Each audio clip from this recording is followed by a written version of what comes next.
देखिए यादव जी, जी अब क्या समस्या अभी भी प्राइवेट बैंक तक सीमित आप रखेंगे या उसका दायरा बढ़ाएंगे? समस्या दो है, मैं बता रहा हूँ।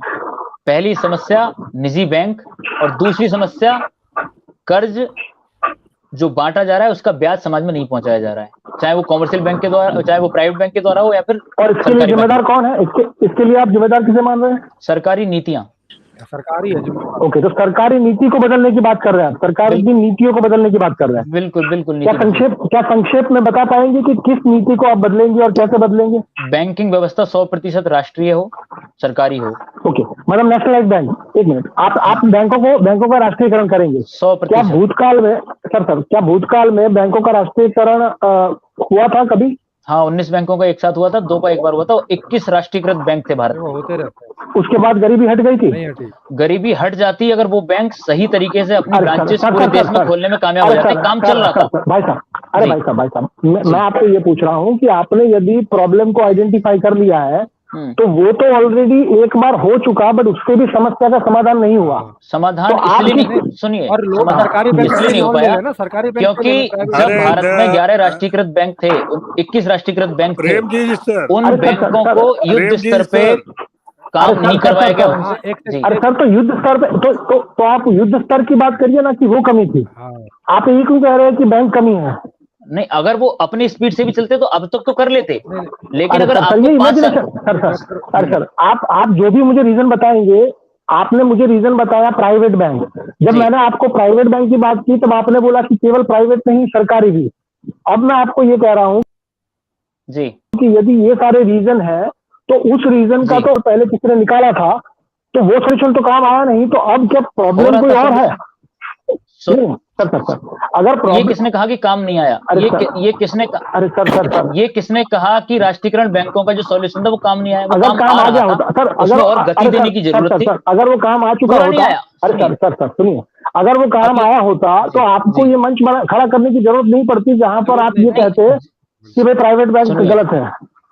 ऐसा है, राष्ट्रीय बैंक जादू की छड़ी तो थे नहीं कि 1 मिनट में घुमाएंगे और 1 मिनट में सारी समस्या समाधान हो जाएगा। मैं 1 मिनट की बात ही नहीं कर रहा हूँ, मैं 1 मिनट की बात नहीं कर रहा हूँ। मैं ये कह रहा हूँ कि जो समस्या आप बता रहे हैं, वो समस्या का जो आप सॉल्यूशन बता रहे हैं वो तो ऑलरेडी कोई कर चुका, बट वो चीज आगे नहीं बढ़ी, तो आप उसको आगे कैसे बढ़ाएं? मैं कह रहा हूँ नहीं किया ना सर। आपके पास सॉल्यूशन क्या है? एक मिनट, आपके पास 1980 से 1991 तक 21 साल। अरे सर यादव जी, आप सॉल्यूशन ये कह रहे हैं ना कि भाई बैंकों का राष्ट्रीयकरण सॉल्यूशन है, आप यही कह रहे हैं या कुछ और कह रहे हैं? मैं कह रहा हूँ बैंकों का राष्ट्रीयकरण हो, पूरे देश के गांव-गांव में बैंकिंग शाखाएं उपलब्ध हो जहां वो बहुत आसानी से बहुत कम ब्याज दरों पे कर्ज उपलब्ध करा सकें। सरकारी बैंक हर जगह है, लोग सरकारी बैंक से क्यों नहीं लेते पैसा, प्राइवेट से लेते। बहुत ज्यादा। अरे यादव जी रूल बना रखे। अरे यादव जी समस्या क्या है? सरकारी बैंक नहीं है ये समस्या है, या सरकार भ्रष्ट है ये समस्या है, या अभी समस्या का पता ही नहीं चला है? सरकारी बैंक नहीं है, एक समस्या ये है। दूसरा, सरकारी बैंकों की कार्य प्रणाली जो थी अब तक वो ठीक नहीं थी, दूसरी समस्या है। सकते हैं जिनको जोड़ना है जी। तो आप सबसे पहले किस समस्या का सॉल्यूशन खोजेंगे? सबसे पहले 100% सरकारी बैंकिंग व्यवस्था। उसके लिए क्या करेंगे? उसके लिए सरकार एक कानून पास करे कि भारत में जो भी बैंक काम कर रहे हैं वो सरकारी। सर आपके हाथ में अलादीन का चिराग आ गया, बट उस चिराग को काम पे लाने के लिए आप करेंगे क्या? आप ये कह रहे हैं कि सरकार इंदिरा गांधी के हाथ में। सर सुनिए, आप ये कह रहे हैं कि बैंकों का राष्ट्रीयकरण हो जाना ये समाधान है, तो वो समाधान के लिए आपको क्या करना पड़ेगा? उस समाधान के लिए तो वही मैं अकेला तो करूंगा नहीं, पूरे देश के लोग करेंगे, सरकारें करेंगी। बैंकों को राष्ट्रीयकरण कराया जाए, ये कानून बनाना पड़ेगा, संसद जाना पड़ेगा ना। अच्छा, ये संसद जाइए, संसद के लोगों को दबाव बनाइए। तो सर मैं यही कह रहा हूँ कि तो प्रॉब्लम ये हुआ ना कि भाई संसद में आप जैसे लोग नहीं है, इसलिए ये गरीबी है, कारण तो ये हुआ ना। नहीं, ऐसा नहीं कह सकते, सिर्फ मेरे जैसे और भी बहुत सारे लोग। बहुत एक विचार होता है, देखिए ना, एक चीज का सॉल्यूशन होता है कुछ, उसका तकनीकी पक्ष है। अरे सर, उस सॉल्यूशन के लिए पहला कदम भी तो होता है कुछ। आप ये कह रहे हैं कि सरकारी बैंक बन जाना ये आखिरी कदम है, चलो मैंने मान लिया, बट वो आखिरी कदम के लिए पहला कदम क्या है? अरे आनंद सर, वो तो उन्होंने बता दिया। उसके दो कदम है, या तो लोग संसद में दबाव बना दें, या संसद के 543 में से आधे से ज्यादा सांसद सहमत होकर उस कानून को बना दें, ये काम हो जाएगा। उनकी पॉलिटिकल पार्टी भी है, पॉलिटिकल पार्टी से जुड़े हुए हैं वो, तो वो उसमें जा रहे हैं आगे। जी उसमें जा रहे हैं वो आगे। सर एक बार नाम बता दीजिए पॉलिटिकल पार्टी का जो जिससे जुड़े हैं आप लोग। मैं तो एक छोटे से कार्यकर्ता के तौर पे काम कर रहा हूँ भारत राष्ट्र समिति की पार्टी में, और उसमें नीति निर्धारण में भी मेरा हस्तक्षेप नहीं है। वो ठीक है, वो नहीं। अगर आपने ऑलरेडी पहला कदम उठा लिया है, तो अब हम ये बात कर सकते हैं कि यदि बैंक राष्ट्रीयकृत हो भी गए सारे के सारे, तो भी ये समस्या सॉल्व नहीं होगी। उसके पास में एग्जाम्पल मौजूद है, क्या नहीं मौजूद है? बिल्कुल है, बिल्कुल है। तो फिर आप ऐसा क्या कर देंगे प्राइवेट करने के बाद कि उसी समस्या सॉल्व हो जाएगी? क्योंकि आपको अभी भी लगता है कि अगर प्राइवेट बैंक ही कारण है, तो प्राइवेट बैंक को हटाने से ये सारी समस्या सॉल्व हो जाएगी, ये आप किस बिना पे कहते हैं? मैं इस आधार पे कह रहा हूँ कि एक तो प्राइवेट बैंक हटाए, तो जिससे पूरा पैसे का नियंत्रण भारत सरकार के पास आ जाएगा, सरकारी बैंकों के माध्यम से। प्राइवेट बैंक को हटाने का मतलब ये हुआ कि क्या आप प्राइवेट कंपनीज को हटाएंगे या केवल बैंकों को राष्ट्रीयकृत करेंगे? बैंकों को, कंपनियों को नहीं। कंपनियों को तो करने दो काम अभी, मतलब कंपनियां, सर जो कंपनियां होंगी वो कंपनियां कहाँ से लोन लेगी? फिर कंपनियां बैंकों से लोन लेंगी, और बैंक कहाँ से पैसा लाएगा? देश के बैंक। अरे सर बैंक, और ये बैंक जो है वो पैसा कहाँ से लाएगा? बैंक के पास तो पैसा बनाने का अधिकार है, मैंने आपको अभी समझाया था ना बहुत देर तक। बैंक हवा में पैसा बना देता है। बस सर वो हवा में पैसा बना रहा है, और राष्ट्रीयकृत होने के बाद भी हवा में ही पैसा बनाएगा, तो सिचुएशन तो वही की वही रही ना। उससे सिचुएशन में फर्क क्या है? नहीं, सिचुएशन में बहुत फर्क आ गया, क्योंकि जो पैसा सरकारी बैंक बनाएगा वो देश का होगा, जनता का होगा। जो पैसा कॉमर्शियल बैंक, जो प्राइवेट बैंक बनाता है, वो पैसा उस प्राइवेट बैंक का होता है। तो अंतर तो है, अंतर कैसे नहीं? प्राइवेट देखो, उनको जो प्रॉब्लम है वो एक्चुअल में प्राइवेट से है, प्राइवेट बैंक से नहीं है। नहीं, बैंक से भी नहीं है। प्राइवेट बैंकों से ही तो है ना। अब देखो, अरे sir Yadav ji private bank से यादव जी आप ये कह रहे हैं कि यदि ये पैसा बनेगा, तो उसका पैसा एक आदमी के पास जाता, देखो उसका पैसा उसके ओनर के पास चला जाता है, बहुत सारा पैसा। यही वाली तो समस्या है ना टोटल में। तो समस्या ये नहीं है, समस्या ये है कि बिना कुछ करे, बिना किसी चीज को दिए हवा में उनके पास पैसा पहुंच जाता है, ऐसे ही ये समस्या है।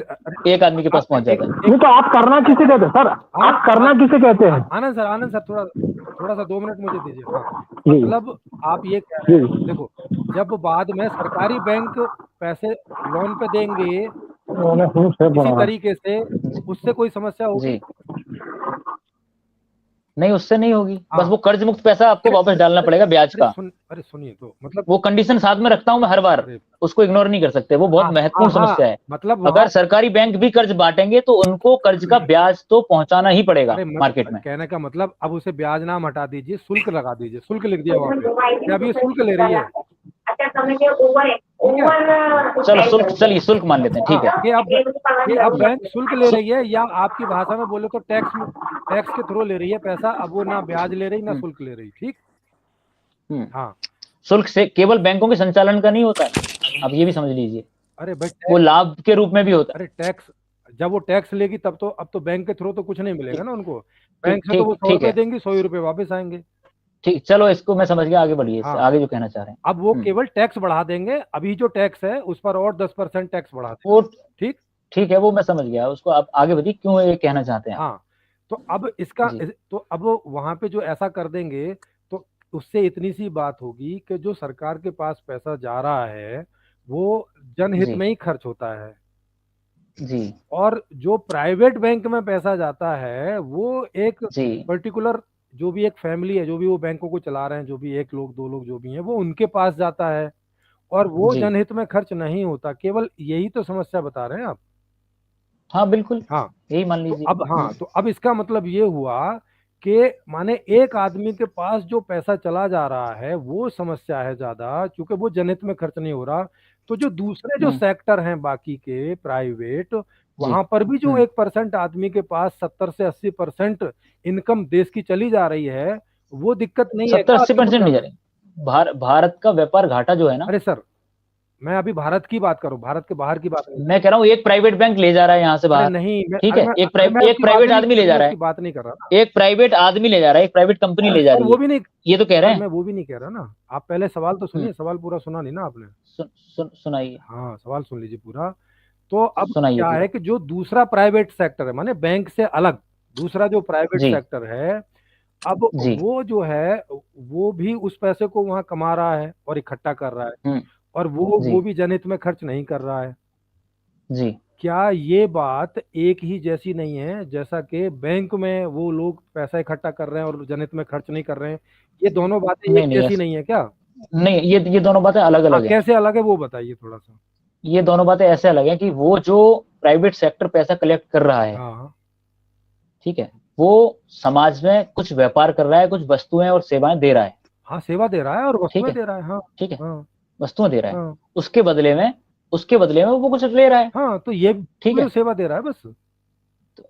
ये सेवा के बदले का वो नहीं ले रहा, जितनी सेवा दे रहा है उसका शुल्क नहीं ले रहा। ये तो अंधाधुंध हजारों करोड़ों खरबों की मात्रा में सर, तभी तो पैसे ले अरे और बदले में कुछ नहीं दे रहा। अरे सर, वहां पर भी तो जो बदले में दे रहे हैं उससे बहुत ज्यादा पैसा ले रहे हैं, तभी इकट्ठा हो रहा है ना वहाँ। नहीं, आप समझिए, आप जो बैंकिंग इंफ्रास्ट्रक्चर को जो चलाने और उसका एक लाभ, न्यूनतम जो लाभ मान सकते हैं, अरे सर, वो अलग है। अरे सर, एक प्लम्बर इसमें हजारों करोड़ों खरबों रुपए जा रहा है, आप समझिए बात, और जो वापस भी नहीं आ रहा, किसी माध्यम से नहीं आ रहा। एक इंजीनियर आपके घर का नक्शा बनाने का 10 करोड़ रुपए, नहीं, वो मैं आपकी 10 करोड़ रुपए, मैं आपकी बात समझ, नहीं जी, 10 करोड़ रुपए ले ले, तो अब ये पैसा एक आदमी की जेब में जा रहा है और वो जनहित में खर्च नहीं कर रहा है उसको। तो अब इसमें, और जो बैंक वाला है जो ब्याज के नाम पे या शुल्क के नाम पे, वो कोई भी ले ले, उस नाम पे जो ले रहा है, इसमें और उसमें दोनों में क्या अंतर है, ये मुझे बताइए। इसमें अंतर ये है, सर्विस दे रहे हैं, वो कोई प्रोडक्ट नहीं दे रहे, वो भी सर्विस ही दे रहा है, नक्शा बनाने वाला और ये भी मैं वही बता रहा हूँ। इसमें अंतर ये है कि बैंकिंग व्यवस्था का पूरा नेटवर्क जी एक बहुत ही सेंट्रलाइज्ड सिस्टम से जुड़ा हुआ है। कॉमर्स, जो प्राइवेट बैंक पैसा कमा रहे हैं, वो पैसा अंततोगत्वा इस देश के बाहर कुछ चंद लोगों के हाथ में इकट्ठा हो रहा है। प्राइवेट सेक्टर जो पैसा कमा रहा है, ठीक है, वो पैसा देश के बाहर जितना जा रहा है, एक तो ये बात, और दूसरा देश में जो रह रहा है, के बाहर वाला तो देश के लोग में देखेंगे ना, अभी तो पहले अंदर का, तो देश के लोग अमीर हो रहे हैं ना, उससे क्या दिक्कत है? अमीर तो होते ही लोग, दुनिया पहले भी बहुत सेट होते थे। एक सेकंड, देश से बाहर पैसा कहाँ जा रहा है? रुपया देश से बाहर कहाँ जाता है? देश के बाहर जा रहा है, बैंकिंग व्यवस्था के पास जा रहा है, डॉलर में जाता है ना, वो तो डॉलर में एक्सचेंज होता है तब जाता है, तो डॉलर जाता है। भारत का करेंसी जा रही है ना, भारत की करेंसी नहीं जाती ना। भारत की करेंसी तो तब जाएगी अगर यहाँ की कोई चलेगी इंटरनेशनल में, जैसे अभी रसिया ने ले लिया है तेल के चक्कर में, नहीं तो कौन लेता है भारत की करेंसी? तो भारत में डॉलर छपता है क्या?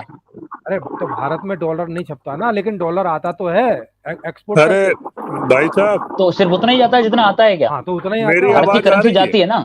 अगर एक विदेशी कंपनी, अपनी टेलीकॉम कंपनी यहाँ बैठी है, तो वो भारत की करेंसी ले रही है ना लोगों से, डॉलर तो नहीं ले रही है। वो ले रही है, मगर वो फिर डॉलर में कन्वर्ट करके तब लेके जा रही है अपने, कन्वर्ट कर रही, तो उससे विदेशी मुद्रा भंडार किसका बढ़ रहा है? हाँ, किसका बढ़ रहा है? किसका बढ़ रहा है बताइए? मुझे क्या पता, आप बताओ ना। विदेशी मुद्रा भंडार या डॉलर भंडार किसका बढ़ रहा है? जिस देश की कंपनी ले जा रही है उसका बढ़ रहा है। तो हमारे ऊपर तो उतना ऋण हो गया ना उनका। अरे भाई देखो, हमारा रुपया, हमें तो भुगतान करना है ना, ये छोड़ दो आप, क्या है, हमें भुगतान करना है नहीं। अरे सर, वो अगर भारत से कोई कंपनी पैसे ले गई, कमा के लाभ लेगी 100 रुपए का, तो वो 100 रुपए भारत को भुगतान करने हैं नहीं। उसके पास वो अधिकार आ गया कि भारत से मैं 100 रुपए ये पकड़ो भाई, मुझे दो, आया है नहीं। हाँ, तो वही तो बता रहा हूँ मैं, तो उसका जो इन्वेस्टमेंट है वो उसका लाभ है ना। कोई भी लगाएगा तो वो लेगा, भारत का लगाएगा तो भारत का लेगा, वो बाहर का लगाएगा तो बाहर का लेगा, इसमें क्या प्रॉब्लम है? बिल्कुल। यादव जी, तो मतलब मल्टीनेशनल कंपनी जो भारत में अपना कारोबार कर रहे हैं, क्या आप उसको भी बंद करने की बात करेंगे? बिल्कुल नहीं करेंगे। हम तो अपनी कंपनियों को और ज्यादा बढ़ावा देंगे देश और दुनिया में, ताकि व्यापार घाटे को कम किया जा सके। आप पहले तय कीजिए, क्योंकि आप एक तरफ ये कह रहे हैं कि पैसा बाहर जा रहा है, आप एक तरफ आप ये कह रहे हैं कि प्राइवेटाइजेशन के कारण जा रहा है। आप उस बात को नहीं समझ पा रहे। आप बैंकिंग सिस्टम की लूट और बहुराष्ट्रीय कंपनियों के द्वारा लूट को ना मिला के देख रहे हैं, जबकि ये अंतर 1 किलोमीटर से ज्यादा लंबा है, दिखेगा नहीं। अरे सर, हमें तो दोनों लूट ही लग रही हैं। अगर जिस तरह से आप बता रहे हैं उस तरह से देखा जाए तो दोनों एक ही जैसी लूट है। भारतीय कंपनी भी तो ला रही है ना दुनिया में पैसा, दुनिया से ला रही है कमा के। एक जो है ब्याज के नाम, मतलब सर, आपकी समस्या आपकी समस्या क्या है कि वो पैसा इधर उधर हो रहा है या पैसा किस नाम से इधर उधर हो रहा है, उससे आपको समस्या मुझे है? समस्या ये है कि भारत का पैसा बिना किसी प्रति उपलब्धता, बिना किसी कुछ दिए ऐसे ही हजारों करोड़ों की संख्या में निजी सेक्टर लूट के ले जा रहा है, बैंकिंग सेक्टर। अरे सर, आप कुछ कुछ लेना देना को क्या गुड्स को ही समझते हैं या सर्विस भी आपके ध्यान में आती है? व्यापार अलग चीज है, व्यापार के नियम है दुनिया में। अरे सर बैंक भी व्यापार ही है, क्या आप ये जानते हैं? बैंक भी व्यापार ही है। बैंक एक ऐसा व्यापार है जो दुनिया में कर्ज बांट के अंधाधुंध दुनिया को चूस के गरीब बना रहा है।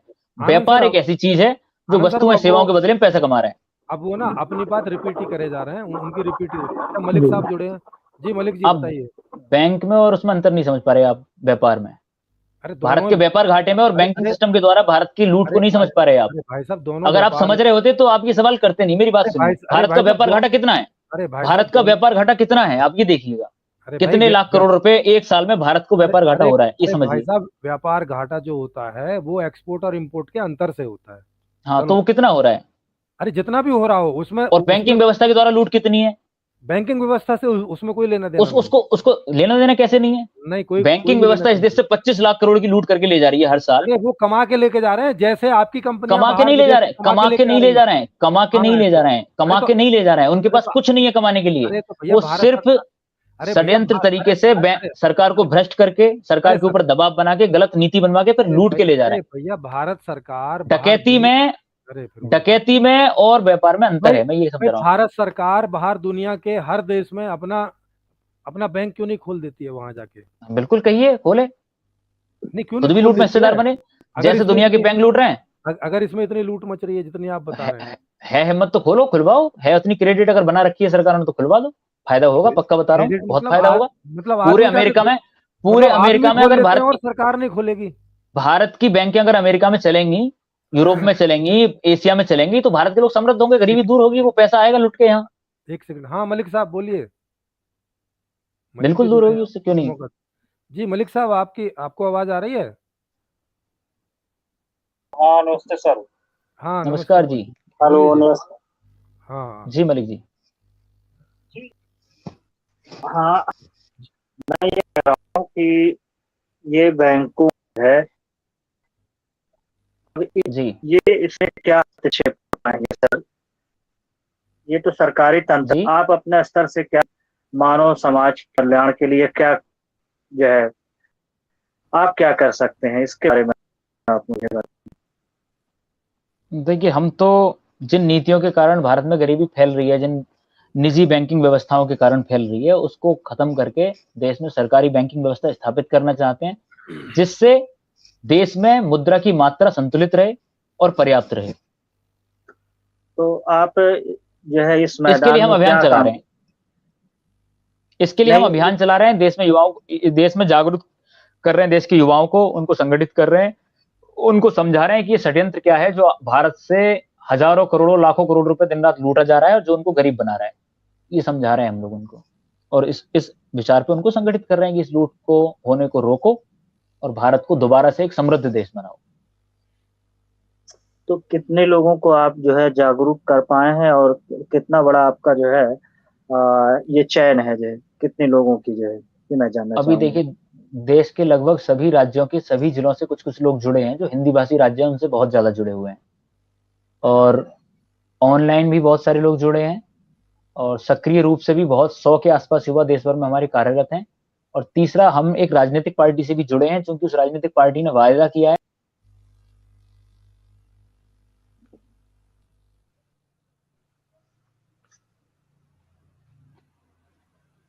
हेलो, उनकी शायद आवाज रुक गई है, यादव जी की शायद नेटवर्क प्रॉब्लम है, आवाज रुक गई है उनकी। Hello hello. हाँ मलिक साहब आपकी आवाज आ रही है। अच्छा जी। हाँ, लेकिन अंकित यादव जी की आवाज रुक गई है, उनके यहाँ शायद नेटवर्क प्रॉब्लम हो गई है, या तो डाटा खत्म हो गया होगा। खैर मैं इसे एक्सप्लेन करने की कोशिश करता हूँ वो क्या कहना चाह रहे हैं, और उन्होंने कई बार अपनी चीजें बदली भी हैं बीच में, जैसा आपने देखा है कि पहले वो कह रहे थे कि जो मुद्रा जारी करती है सरकार और उसको बैंक कई बार लोन दे देते हैं। हाँ, वो शायद आप दोबारा जुड़ेंगे तो उनकी आवाज आएगी फिर। तो जैसे जैसे वो बैंक जो है उसी मुद्रा को कई बार लोन पे दे देते हैं, इसको भी उसको भी उसको भी। लेजर में तो उतनी ही रहती है जितना है टोटल जो जारी मुद्रा है, मगर वो लोगों को लोन पे दे देती है। और इससे लोन पे देने पे क्या होता है कि वही मुद्रा 10 जगह काम कर रही होती है, क्योंकि मुद्रा का काम तो इतना ही है कि भाई बदले में काम करना है।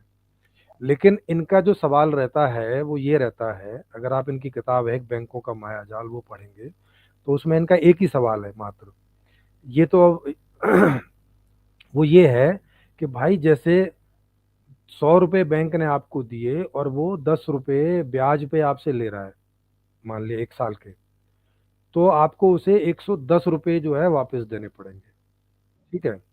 अब जब आपको 110 रुपए देने पड़ेंगे तो ये कह रहे हैं कि मुद्रा तो 100 रुपए ही जारी हुई थी, तो ये 110 रुपए मुद्रा देंगे कहाँ से आदमी, मतलब क्योंकि जनता में तो 100 ही रुपए जारी हो रखे हैं, क्योंकि 100 ही रुपए घूमेंगे, तो ये जो 10 रुपए हैं ब्याज के ये आएगा कहाँ से, है ना। ये ऐसे करके लोगों को जो है ये ऐसे करके समझाते हैं। अब यहाँ सवाल ये खड़ा हो जाता है, क्योंकि इन लोगों ने दिमाग उतना लगाया नहीं।